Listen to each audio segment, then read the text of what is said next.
Hi student, कैसे हो आप? आई होप आप लोग बेहतर होंगे। आइए आज हम लोग एक नए टॉपिक में नए वीडियो के साथ नया कुछ सीखने की कोशिश करते हैं। यदि आप वीडियो को रेगुलर वॉच करते हैं और वीडियो आपको पसंद आता है तो वीडियो को लाइक कीजिए, चैनल को सब्सक्राइब कीजिए और वीडियो को शेयर किया कीजिए ताकि ये वीडियो नेक्स्ट स्टूडेंट तक पहुंच सकें और वो भी इसका लाभ उठा सकें। Thank you. तो चलिए वीडियो में नए कुछ सीखने की कोशिश करते हैं। आज हम लोग जो टॉपिक देखने वाले हैं वो है टर्गर प्रेशर। टर्गर प्रेशर को आप इस तरीके से समझ सकते हैं, यदि किसी प्लांट सेल को आप हाइपोटोनिक सॉल्यूशन में डालते हैं तो आप हाइपोटोनिक सॉल्यूशंस क्या होता है, तो हाइपोटोनिक सॉल्यूशंस में ये चीज़ें हम पिछले नेक्स्ट वीडियो में जो है डिस्कस किए हैं। यदि आप वीडियो को रेगुलर वॉच करते हैं और तो अवश्य आपको चीज़ समझ में आएगा। यदि और नहीं भी किए हैं तो कोई बात नहीं, अभी हम समझ लेते हैं इसके बारे में। तो हाइपोटोनिक सॉल्यूशंस वो सॉल्यूशंस होता है जिसमें कि आप ये देखिएगा कि जो सेल के आउटसाइड जो है सॉल्यूट का कंसंट्रेशंस जो होगा ज़्यादा होगा विथ रिस्पेक्ट टू सेल के इनसाइड से। यानी सेल के इनसाइड में जितना सॉल्यूट का कंसंट्रेशंस है उससे कई ज़्यादा कंसंट्रेशंस कई कंसंट्रेशंस जो है सॉल्यूट का वो कम होगा इनसाइड, और सॉल्यूट का कंसंट्रेशंस जो होगा सेल के इनसाइड ज़्यादा होगा सॉल्यूट का कंसंट्रेशंस, और सॉल्यूट का कंसंट्रेशंस जो है आउटसाइड कम होगा। तो ऐसे केस में क्या होगा, जो इक्विलिब्रियम मेंटेन करने के लिए वाटर क्या होगा सेल के अंदर आएगा। अंदर आते आते क्या होगा, सेल में प्रेशर बढ़ेगा और प्रेशर बढ़ने के कारण साइटोप्लाज्म पूरा फूल जाएगा। फुल होने के कारण क्या होगा कि जो जो अब साइटोप्लाज्मिक कंटेंट है वो अब वॉल के चारों तरफ प्रेशर लगाना शुरू करेगा। तो वॉल के चारों तरफ जो साइटोप्लाज्मिक कंटेंट जो प्रेशर लगाएगा उसके कारण उस प्रेशर को हम लोग क्या कहेंगे, टर्गर प्रेशर कहेंगे। और उसको मेंटेन करने के लिए वॉल भी क्या करेगा, तो वॉल भी क्या करेगा, जो सॉल्यूशन के अंदर की ओर प्रेशर लगाएगा तो उसे हम लोग क्या कहेंगे, उसको हम लोग वॉल प्रेशर कहेंगे। और जब सेल जो है पूरी तरह से फूल जाएगा, एकदम स्वॉलन हो जाएगा, तो इस केस में टर्गर प्रेशर और जो वॉल प्रेशर है वो बिल्कुल इक्वल हो जाएगा। यही चीज़ें यहाँ पे समझाया गया है। और यदि आप हाइपोटोनिक सॉल्यूशंस के बदले हाइपरटोनिक सॉल्यूशंस में यदि इस सेल को डालेंगे आप, तो सेल का साइटोप्लाज्म के कंटेंट्स में जो वाटर है उस वाटर को ये अब्जॉर्ब कर लेगा जो सॉल्यूशंस है। और एब्जॉर्ब करने के कारण क्या होगा, सेल जो होगा वो फ्लैसिड हो जाएगा। उस केस में जो होगा आपको वॉल प्रेशर जो होगा वो ज़्यादा हो जाएगा और टर्गर प्रेशर जो होगा वो कम पड़ जाएगा, जिसके कारण सेल क्या हो जाएगा, सिकुड़ जाएगा। राइट, यानी संकुचन हो जाएगी। तो कुछ फैक्ट है जो कि आप देख लीजिए इसके बारे में, टर्गर प्रेशर के बारे में कुछ फैक्ट हैं जो कि आप देख लीजिए। टर्गर प्रेशर में आप ये देखे थे कि जो ये टर्गर प्रेशर्स जो होगा वो सेंट्रीफ्यूगल फोर्सेस होते हैं। यानी सेंटर से देखे थे कि जो सेल से वॉल पे लग रहा था प्रेशर, यानी आउटवर्ड जा रहा था, सेंटर से आउटवर्ड की ओर जा रहा था, इसलिए फोर्सेस क्या होगा, वो सेंट्रीफ्यूगल हो गया। नेक्स्ट आप ये देखते हैं कि यदि नहीं sorry value of turgor pressures जो होगा वो हाई होगा किस में, तो फुली टर्जिड सेल में। यानी वो सेल जिसमें कि पानी जो है पूरी तरह से भर गया होगा, उस सेल में जो है टर्गर प्रेशर ज़्यादा होगा। राइट, और वो इक्वल हो जाएगा आपको किसके, वॉल प्रेशर के। नेक्स्ट पॉइंट में आप ये देखिएगा कि जो वैल्यू ऑफ टर्गर प्रेशर जो होगा वो प्लाज्मोलाइज्ड सेल, यानी बिल्कुल संकुचन सेल जिसको कहते हैं आप, उस सेल में क्या होगा, तो नेगेटिव होने जा रहा है टर्गर प्रेशर। वॉल प्रेशर उस केस में ज़्यादा होगा जिसको आप फ्लैसिड सेल कहते हैं। और एक कंडीशन ऐसा आएगा जिस, और एक चीज़ आप देख लीजिए, टर्गर प्रेशर जो होगा it's not applicable free solution. यदि कोई भी प्योर सॉल्यूशन सॉल्वेंट है, उस सॉल्वेंट के केस में आप ये देखिएगा कि टर्गर प्रेशर जो होगा वो ज़ीरो माना जाता है। टर्गर प्रेशर कब जनरेट होता है? जब जो सॉल्ट का कंसंट्रेशन कुछ हो तो सॉलिड उसमें ऐड हो, सॉल्यूट ऐड रहेगा ही नहीं, तो उस केस में जो है आपको टर्गर प्रेशर जनरेट नहीं हो पाएगा। नेक्स्ट पॉइंट में आप ये हम लोग ये देखने वाले हैं कि जो सिग्निफिकेंस क्या है टर्गर प्रेशर का। तो टर्गर प्रेशर का कुछ सिग्निफिकेंस है। इसका ये पहला सिग्निफिकेंस हम लोग देख लेते हैं कि ये जो है सेल का शेप को जो है वो मेंटेन रखने में रिस्पॉन्सिबल होता है। नेक्स्ट जो आप ये पॉइंट देखिएगा कि जो ये जो होगा रिस्पॉन्सिबल होता है इनलार्जमेंट और एक्सटेंशन ग्रोथ के लिए, जो है वो टर्गर प्रेशर रिस्पॉन्सिबल होता है। नेक्स्ट आप ये देखते हैं कि जो फ्री जो भी मतलब केवल और केवल जिसमें सॉल्वेंट रहता है, सॉल्यूट नहीं रहता है, ऐसे सॉल्यूशंस का जो है वो वाटर पोटेंशियल जो होगा वो ज़ीरो माना जाएगा। नेक्स्ट आप ये देखिएगा वाटर का जो है प्योर स्टेट में जो है वाटर पोटेंशियल जो है वो ज़ीरो माना जाता है। ये कुछ क्वेश्चंस दिया गया है जिसको आप स्लोली आपको ये चीज़ें आता ही होगा ये। और नेक्स्ट पॉइंट में हम लोग देख लेते हैं किसके बारे में, प्लाज्मोलाइसिस के बारे में। यानी सेल को जब जो है हाइपरटोनिक सॉल्यूशंस में रखा जाता है। अभी हम कुछ देर पहले बताए थे कि जो हाइपरटोनिक सॉल्यूशंस के केस यदि सॉल्यूशंस में यदि किसी भी सेल को रखते हैं तो हाइपरटोनिक सॉल्यूशंस क्या होता है। तो हाइपरटोनिक सॉल्यूशंस के बारे में आप ये देखते हैं कि जो सेल के आउटसाइड जो होगा वो सॉल्ट कंसंट्रेशंस वो ज़्यादा होगा, लेकिन सेल के इनसाइड जो होगा वो सॉल्ट कंसंट्रेशंस कम होने जा रहा है। ऐसे केस में यदि ऐसे सॉल्यूशंस में यदि सेल को रखिएगा तो रखने से क्या होगा, तो बाहर क्या है सॉल्ट का कंसंट्रेशन ज़्यादा है, जिसके कारण सॉल्ट का कंसंट्रेशन ज़्यादा है यानी कि सॉल्वेंट का कंसंट्रेशन कम है, लेकिन अंदर में क्या है सेल के अंदर की जो सॉल्ट का कंसंट्रेशन कम है बट सॉल्वेंट का कंसंट्रेशन ज़्यादा है। तो आप जानते हैं कि सॉल्वेंट जो है मूव करेगा इस केस में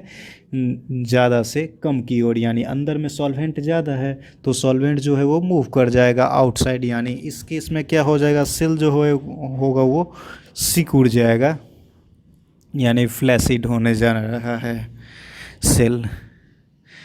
ऐसे केस में सेल का साइज़ क्या हो जाएगा वो डिक्रीज होगा। नेक्स्ट पॉइंट में आप ये देखिए कुछ फैक्ट हैं जो कि प्लाज्मोलाइसिस के बारे में दिया गया है। तो प्लाज्मोलाइसिस में आप ये देखिए प्लाज्मोलाइसिस जो होता है व्हेन वाटर जो है मूव करता है आउटसाइड द सेल। यही की चीज़ें हम लोग अभी देखे हैं कि जो सेल से जो है वाटर सॉल्यूशन की ओर मूव करता है, सॉल्यूशन में मूव करता है। तो इस केस में क्या देखिएगा कि जो प्रोटोप्लास्ट ऑफ सेल का जो होगा वो बिल्कुल सिकुड़ जाएगा, यानी संकुचन हो जाएगा। वॉल इस केस में आप ये देखिएगा कि टर्गर प्रेशर जो है वो कम पड़ जाएगा, लेकिन वॉल प्रेशर जो होगा वो ज़्यादा होने जा रहा है, जिसके कारण क्या हो जाएगा वॉल जो है वो प्रेशर लगाएगा अंदर की ओर, इसलिए सेल क्या का साइज क्या हो जाएगा वो छोटा हो जाएगा इस केसेस में।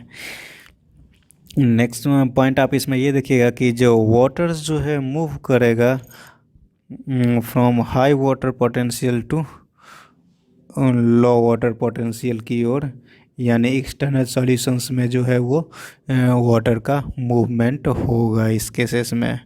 अब उसका कुछ और फैक्ट्स हैं, इसको आप ये देखिएगा, इसमें आप ये देखिएगा कि जो जब ये प्लाज्मोलाइसिस होता है तो वाटर्स जो है का लॉस होता है सेल से, जिसके कारण सेल का साइज क्या हो जाता है वो डिक्रीज हो जाता है। और वाटर जो है प्लांट सेल में मेनली पाया जाता है कहाँ पे, तो वैक्यूल रीजन में पाया जाता है पानी मेनली। तो इसलिए वैक्यूल का साइज जब हाइपरटोनिक सॉल्यूशंस में डालिएगा तो वैक्यूल का साइज क्या हो जाएगा वो डिक्रीज हो जाएगा। नेक्स्ट पॉइंट आप इसमें ये देखिएगा कि प्लाज्मोलाइसिस जो होता है वो प्रॉपर्टी है किसका, ऑल सेल लिविंग का ये प्रॉपर्टी है। नेक्स्ट पॉइंट में आप हम लोग ये देखते हैं कि जो प्रोसेस जो है प्लाज्मोलाइसिस का वो यूजुअली रिवर्सिबल होता है। अब कुछ एप्लीकेशंस हैं प्लाज्मोलाइसिस के, इसको आप हम लोग देख लें। तो इसमें सबसे पहला एप्लीकेशंस ये क्या है, ये दिया गया है कि जो आइडेंटिफिकेशंस ऑफ लिविंग सेल के लिए ये प्लाज्मोलाइसिस का भी यूज़ किया जाता है। नेक्स्ट हम लोग देखते हैं कि जो फूड को प्रिजर्व करने के लिए जो है ये प्लाज्मोलाइसिस का यूज़ किया जाता है। नेक्स्ट जैसे कि अचार हो गया, और भी कितने चीज़ें रहते हैं जिसको कि आप हाइपरटोनिक सॉल्यूशंस में रख देते हैं, जिसकी वजह से क्या होता है उसमें कोई भी इन्फेक्टिंग एजेंट जैसे कि बैक्टीरिया हो गया, वायरस हो गया, फंगस हो गया, ये सब क्या है इन्फेक्ट कर देता है फूड को। तो उस मीडियम में जब ही वो जाएगा इन्फेक्ट करने के लिए तो उसमें वो भी एक लिविंग सेल है, जिसकी वजह से, और उसमें आउटर मीडियंस जो है उसका, यानी बैक्टीरिया के बाहर वो सॉल्ट का कंसंट्रेशन ज़्यादा है, लेकिन बैक्टीरिया के बॉडी में सॉल्ट का कंसंट्रेशन कम होने की वजह से क्या होगा, जब ये उस मीडियम में वो जाएगा बैक्टीरिया, तो उसके बॉडी से ही पानी ऊज आउट होने, यानी बॉडी से पानी खींच लेगा से ये मीडियम, जिसकी वजह से उसका बॉडी में पानी की कमी हो जाएगी, जिसकी वजह से वो बैक्टीरिया, वायरस या फंजाई जो भी होगा पैथोजन, वो अपने आप डेथ हो जाएगा, जिसके कारण हमारा फूड जो रहता है वो प्रिजर्व रहता है। इसलिए इसका यूज़ जो किया जाता है वो प्लाज्मोलाइसिस किंग के लिए किया जाता है। नेक्स्ट हम लोग देखते हैं कि जो एलिमिनेशंस ऑफ वीड्स के लिए भी हम लोग ये चीज़ को करते हैं। नेक्स्ट जो है एप्लीकेशंस, उसमें आप ये देखेंगे कि जो मेथड, इसका method for measurement of osmotic pressures के लिए इसका प्लाज्मोलाइसिस का यूज़ भी जो है हम लोग करते हैं। नेक्स्ट जो है कुछ क्वेश्चंस है। अब हम लोग ये क्या करते हैं कि जो यदि किसी सेल को आप हाइपोटोनिक सॉल्यूशन में डाल देते हैं, क्वेश्चंस ये है कि जो हाइपरटोनिक सॉल्यूशंस में डाले थे तो सेल क्या हो गया था, वो श्रिंक कर गया था, यानी साइज छोटा हो गया था। लेकिन यदि आप हाइपोटोनिक सॉल्यूशन में डालिएगा, तो हाइपोटोनिक कहने का मतलब ये हुआ कि जो सेल के बाहर जो है वो वाटर का कंसंट्रेशन ज़्यादा है, और लेकिन सेल के इनसाइड में क्या है, जो कंसंट्रेशन जो है वो कम है, तो जिसकी वजह से सेल के बाहर से पानी इंटर करेगा, तो इस केस में जो है वो सेल एनिमल सेल है यदि, तो ब्रस्ट कर जाएगा, क्योंकि एनिमल सेल में वॉल नहीं पाया जाता, लेकिन जिसकी वजह से जो है पानी बाहर से अंदर की ओर आएगा और मेम्ब्रेन जो है वो ब्रस्ट कर जाएगा एक टाइम के बाद। लेकिन प्लांट सेल में ऐसा चीज़ें नहीं दिखाई पड़ेगा, वॉल जो है सेल वॉल वो उसको रोक लेगा। लेकिन आप यदि आइसोटोनिक सॉल्यूशंस में किसी सेल को डालते हैं तो कोई इफेक्ट नहीं पड़ेगा, चूँकि जितना सॉल्ट का कंसंट्रेशन जो है वो सेल के इनसाइड है, उतना ही सॉल्ट का कंसंट्रेशन जो है वो सेल के बाहर है, जिसकी वजह से जो है वो इसमें ऐसी कोई घटनाएं नहीं देखा जाएगा। यही चीज़ें यहाँ पे दिया गया है कि जो behaviours of cells in isotonic solutions में जो है वो वाटर का फॉलो होगा ही नहीं हो, तो जिसकी वजह से क्या होगा, सेल के साइज़ में कोई भी चेंजेस नहीं दिखाई पड़ेगा। यही चीज़ें इस एक्सपेरिमेंट के थ्रू दिखाया गया है। इस एक्सपेरिमेंट में आप देखते हैं कि जो ये प्लाज्मोलाइज्ड हो गया है हाइपरटोनिक सॉल्यूशंस में डालने के कारण, ये बिल्कुल फ्लैसिड हो गया है इस केस में, यदि आइसोटोनिक हाइपोटोनिक सॉल्यूशंस में डाला गया है, जिसकी वजह से, और ये जो है वो बिल्कुल ऐसे का वैसे ही है यदि आप इस सॉल्यूशंस में आइसोटोनिक सॉल्यूशंस में डालते हैं तो इस केस में। अब हम लोग देखते हैं किसको, तो अब हम लोग देख लेते हैं डिफ्यूजन प्रेशर डेफिशिएंट के बारे में, यानी डी के बारे में देख लेते हैं। इसके बारे में आप ये देखिएगा कि डीपीडी जो है वो decrease in diffusion pressure of a system due to additions of solute particle. ध्यान दीजिएगा, सॉल्यूट, किसी भी आप सॉल्वेंट में जो है सॉल्यूट पार्टिकल डालते हैं तो उसका डिफ्यूजन प्रेशर डेफिशिएंसी जो है वो डिक्रीज करता है। यानी डीपीडी जो है वो डिक्रीज कर जाता है। नेक्स्ट आप ये देखिएगा कि जो DPD is called pressure, called suction pressure भी, या इसी को एसपी भी, सक्शन प्रेशर भी कहा जाता है, जिसको एसपी से डिनोट किया जाता है। नेक्स्ट आप ये देखिएगा कि जो डीपीडी जो है वो डायरेक्टली प्रोपोर्शनल होता है कि जो उसमें सॉल्यूट का कंसंट्रेशन किसी भी सिस्टम में कितना है उसका वो प्रोपोर्शनल होता है। यानी यहाँ से ये कंक्लूजन निकला कि जो डीपीडी उस सॉल्वेंट उस सिस्टम का उतना जितना होगा उसी के कंसंट्रेशन उसी के प्रोपोर्शनल से जो होगा वो डीपीडी होने जा रहा है। यानी डीपीडी बढ़ेगा तो सॉल्यूट का कंसंट्रेशन भी जो है उस सिस्टम में बढ़ने जा रहा है। यानी किसी भी दो सिस्टम में कंपैरिजन करने को दे दिया जाए कि जो इस सिस्टम में इतना अभी ये है डीपीडी है और दूसरा सिस्टम ये है उसमें बी जिसमें कि डीपीडी जो है वो इतना है, और फिर से क्या हो गया जो सॉल्वेंट ऐड करने के बाद कितना होगा, तो जितना से पहला सेल घटेगा उतना ही दूसरे सेल यानी बी भी घटने जा रहा है इस केसेस में। इसको इससे समझाया गया है। नेक्स्ट आप ये देखिएगा कि लॉ डीपीडी जो है सो के डिमांड व्हेन वाटर से डिम्ड किया जाता है ना वाटर सेल में।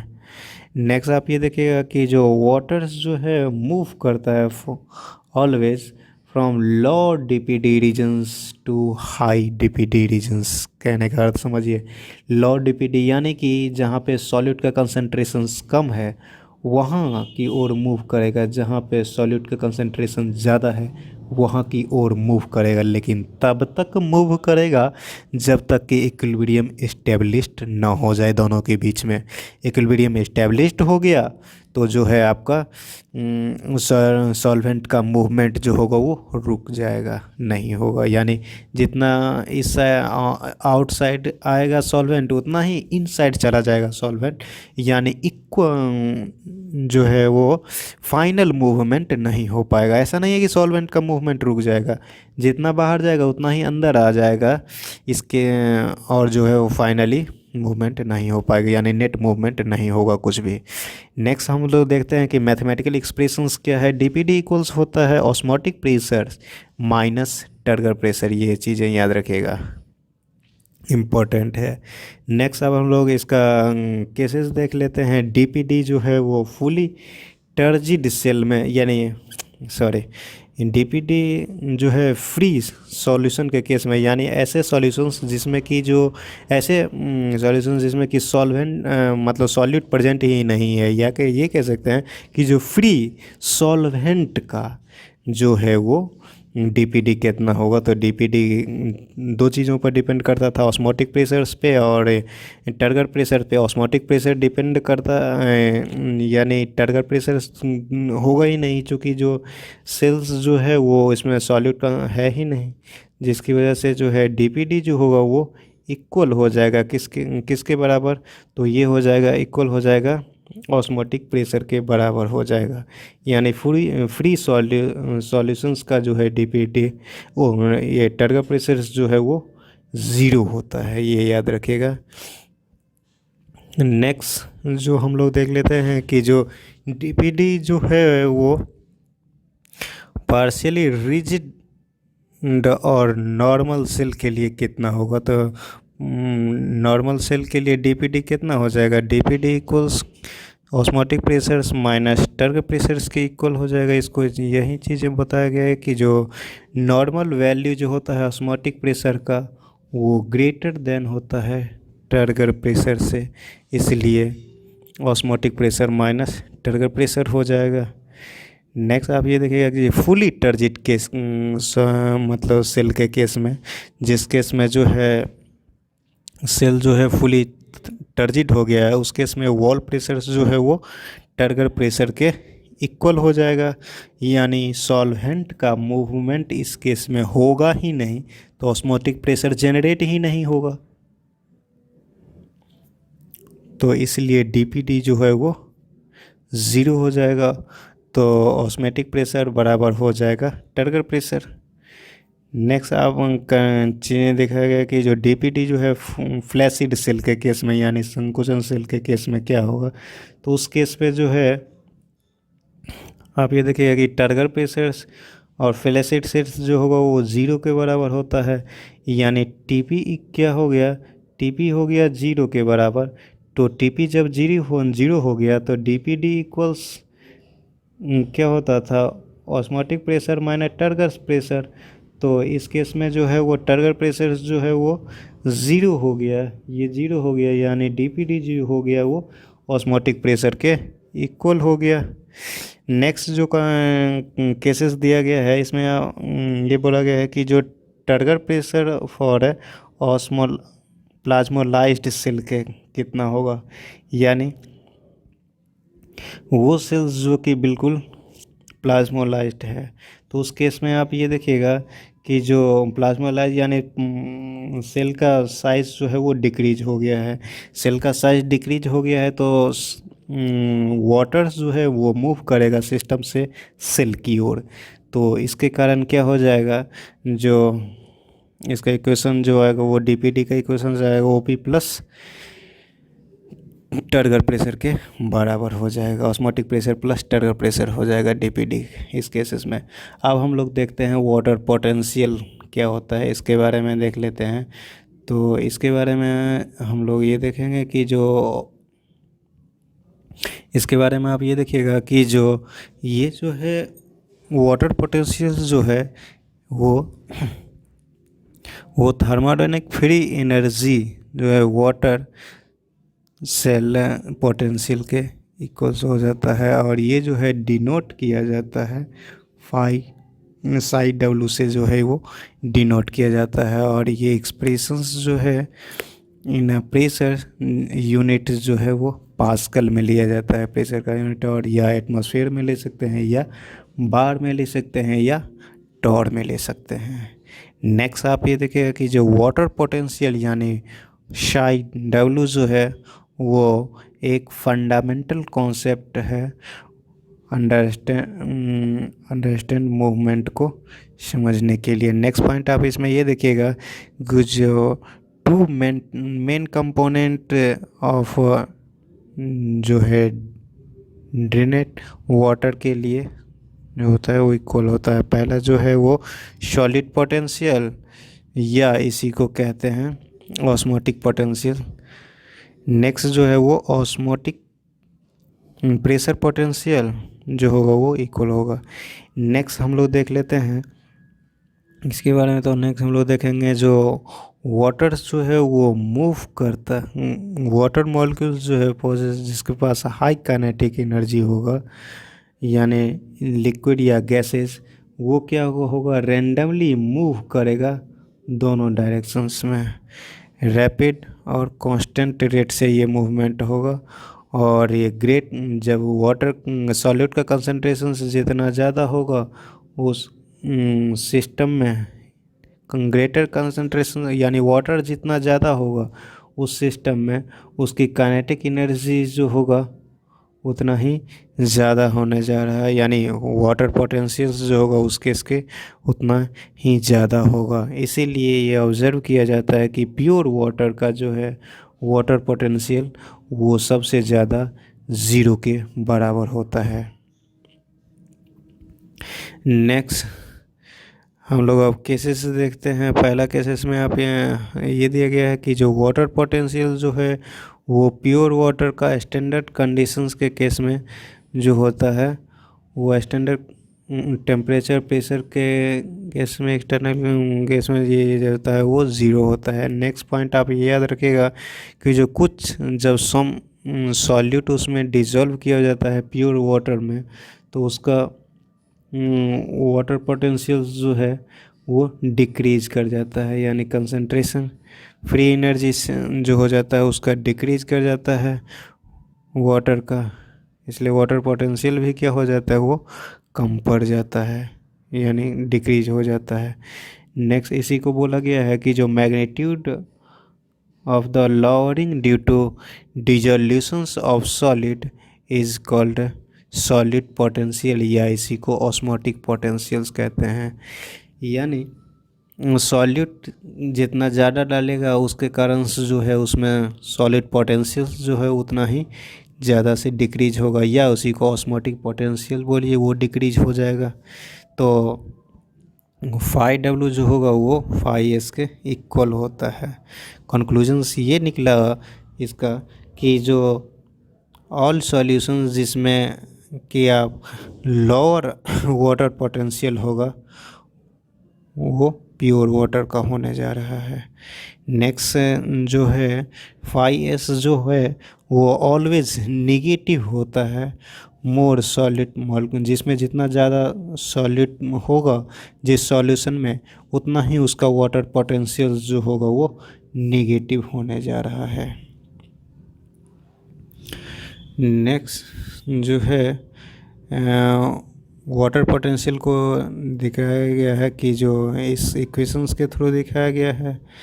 ये इक्वेशंस है 5W इक्वल्स जो होता है वो जितना सॉल्यूट उसमें रहेगा प्लस उसका प्रेशर, ऑस्मोटिक प्रेशर कितना होगा उसके इक्वल्स हो जाएगा ये वाटर पोटेंशियल्स। अब इम्बिबिशन को देख लेते हैं। इम्बिबिशन क्या होता है? तो जब किसी भी आप सूखी सीड्स वगैरह को जो है वाटर में डालते हैं तो वाटर में डालने की वजह से क्या हो जाता है, उसका वॉल्यूम जो होता है जब वो रात भर पानी में रहता है और पानी में रहने के बाद जो है उसका वॉल्यूम जो हो जाता है वो इंक्रीज कर जाता है, जिसकी वजह से क्या होता है उसका यूज़ जो है कुछ पहाड़ वगैरह को तोड़ने में यूज़ किया जाता है। अब इसमें क्या दिया गया है इसको हम लोग देख लेते हैं। इम्बिबिशंस जो है एक स्पेशल टाइप ऑफ डिफ्यूजन्स है। इसमें आप ये देखते हैं कि जो ये होता है जब वाटर जो है एब्जॉर्ब किया जाता है सॉलिड के द्वारा, यानी हाइड्रोस्कोपिक कोलॉइडल के केसेस में ये चीज़ें दिखाएगा। इसका रिजल्ट क्या होगा, इसके होने से उस सेल का क्या हो जाएगा, वॉल्यूम जो होगा वो इंक्रीज कर जाएगा। नेक्स्ट पॉइंट आप इसमें ये देखिएगा कि जो प्रेशर एक्सटेंडेड बाय इम्बिबेंट जो होगा वो ज़्यादा हो जाएगा। नेक्स्ट पॉइंट आप इसमें ये देखिएगा कि जो pre required for a success imbibant के लिए कितना होता है। तो इसमें आप ये देखिएगा कि जो वाटर पोटेंशियल जो होगा वो ग्रेटर होगा बिटवीन एब्जॉर्बेंट एंड लिक्विड इम्बिबेंट जो होगा वो इस केसेस में वो बिल्कुल आवश्यक होता है। नेक्स्ट पॉइंट आप इसमें ये देखिएगा कि जो एफिनिटी जो होगा वो बिटवीन एब्जॉर्बेंट एंड लिक्विड के केसेस में वो आवश्यक होना चाहिए। ये उसका टर्म और कंडीशंस है ये इम्बिबाइशन होने के लिए। नेक्स्ट इसका एग्जांपल से दिया गया है कि जो classifications example imbibitions are absorptions of water by dry seed के एग्जांपल्स दिया गया है, वुड का एग्जांपल्स दिया गया। इसका एप्लीकेशंस क्या होता है, तो इसका एप्लीकेशंस होता है प्रेशर दैट जो कि प्रोड्यूस किया जाता है बाय स्वेलिंग के कारण of wood and hard use सीडेंटमेंट टू स्प्लिट रॉक को तोड़ने के लिए इसका यूज़ किया जाता है। इसमें क्या किया जाएगा, तो देखिएगा जब दो रॉक्स छोटे छोटे बड़े बड़े रहते हैं उसके बीच में छोटे छोटे जगह रहते हैं उस केस में उसको डाल दिया जाएगा रॉक को, और फुलित उसके बाद फिर से उसमें पानी डाल दिया जाएगा। पानी डालने के कारण क्या हो जाएगा, वो पूरी तरह से स्वेल कर जाएगा जिसके कारण उसका वॉल्यूम इंक्रीज हो जाएगा, और इंक्रीज होने के कारण उसमें प्रेशर वो लगाएगा जिसके कारण रॉक जो होगा वो फट जाएगा।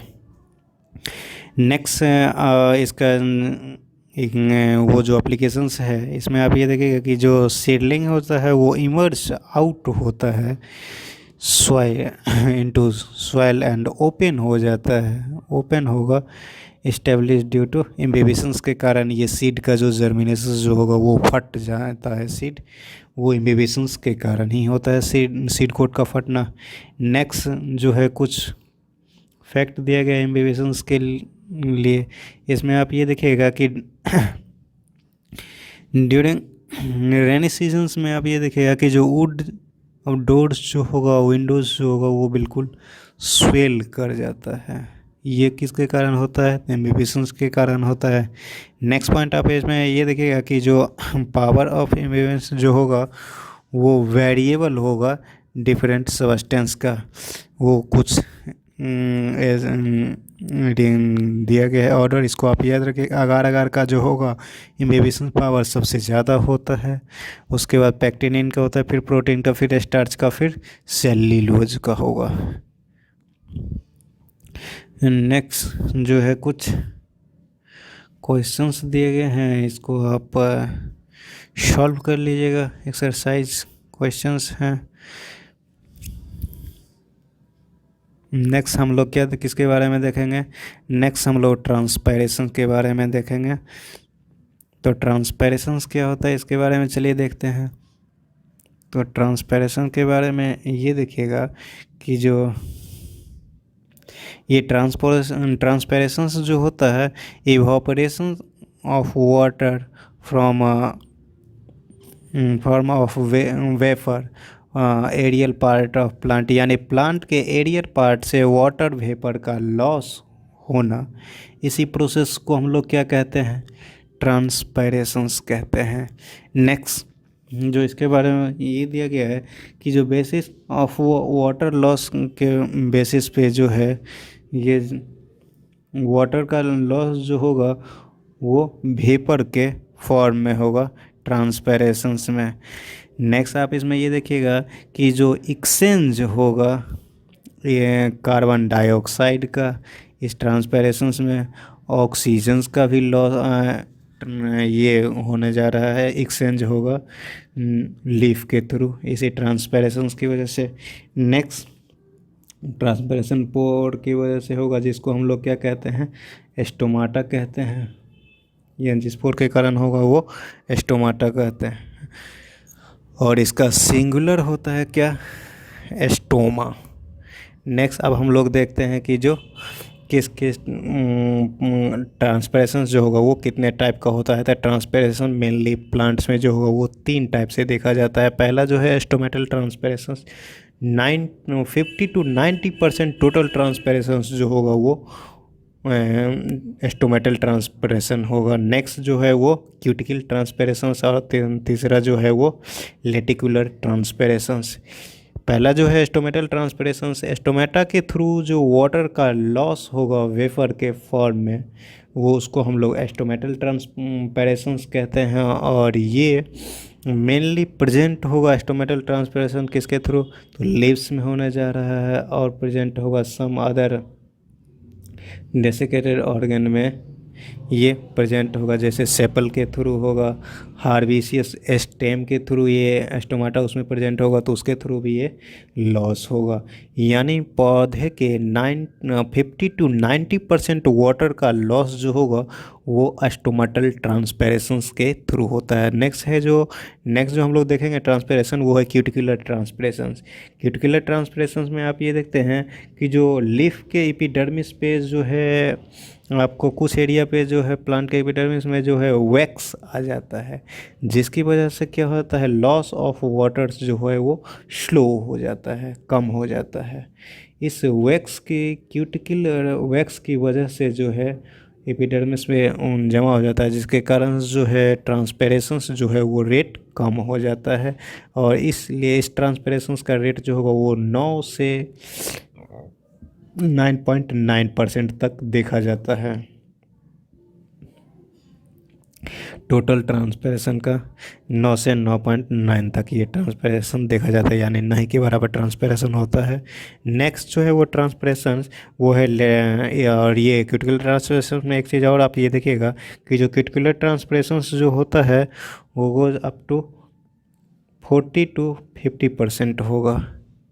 नेक्स्ट आप ये देखिएगा कि जो लेटिकुलर ट्रांसपैरेशन यानी बार्क वाले रीजन से पौधे का वाटर का लॉस, यानी वुड स्टेम्स जिसको कहते हैं, स्टेम रीजन से वाटर का लॉस, या एपिडर्मिस से, फ्रूट से, लेटिकल से, जो होगा वाटर का लॉस, उसी को हम लोग क्या कहेंगे, लेटिकुलर ट्रांसपिरेशंस कहेंगे। और इस प्रोसेस के दौरान आप ये देखिएगा कि जो 0.1 to 1% टोटल ट्रांसपिरेशन का पानी जो होगा वो इसी ट्रांसपिरेशन से होने जा रहा है।